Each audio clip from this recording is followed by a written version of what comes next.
वैशाख मास में पीपल, बड़, केला आदि वृक्षों को सींचने के साथ ही तुलसी माता को सींचने का भी अत्यधिक महत्व है।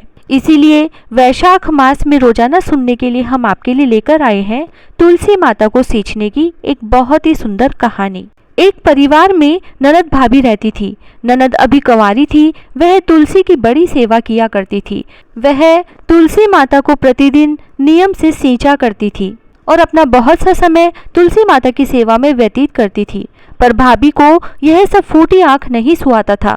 कभी कभी तो वह गुस्से में कहती, जब तेरा विवाह होगा तो बारातियों को तुलसी ही खाने को दूंगी तथा तुलसी ही तेरे दहेज में दूंगी। और जब समय आने पर ननद की शादी हुई, भाभी ने सच में ऐसा ही किया। भाभी ने बारातियों के सामने तुलसी का गमला फोड़कर रख दिया, लेकिन तुलसी माता की कृपा से वह गमला स्वादिष्ट व्यंजनों में बदल गया।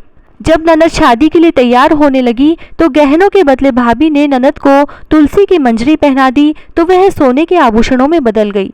वस्त्रों के स्थान पर तुलसी का जनेऊ रख दिया तो वह रेशमी वस्त्रों में बदल गया। दहेज में भी उसकी भाभी ने उसे तुलसी के गमले, तुलसी की मंजरी ही दी, लेकिन वह सब दहेज के बहुत ही सुंदर सामानों में बदल गई। ससुराल में उसके दहेज आदि के बारे में बहुत ही बड़ाई हुई। इस पर भाभी को बड़ा आश्चर्य हुआ और उसे तुलसी जी की पूजा का महत्व समझ में आ गया। भाभी की एक लड़की थी। वह अपनी लड़की से कहती कि तू भी अपनी बुआ की तरह तुलसी की सेवा किया कर, तुझे भी बुआ की तरह फल मिलेगा। पर वह लड़की भी अपनी माँ के जैसी थी। उसका मन भी तुलसी की सेवा में नहीं लगता था।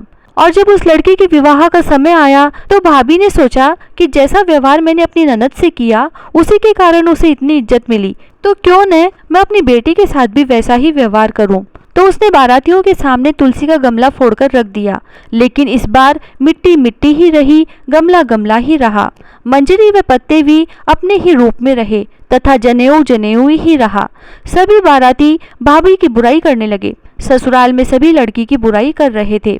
तो भाभी को अपनी ननद पर बहुत गुस्सा आया। भाभी अपनी ननद को कभी घर नहीं बुलाती थी। तो एक दिन भाई ने सोचा क्यों न मैं ही बहन से मिलाऊं। उसने अपनी इच्छा पत्नी को बताई तथा सौगात ले जाने के लिए कुछ मांगा।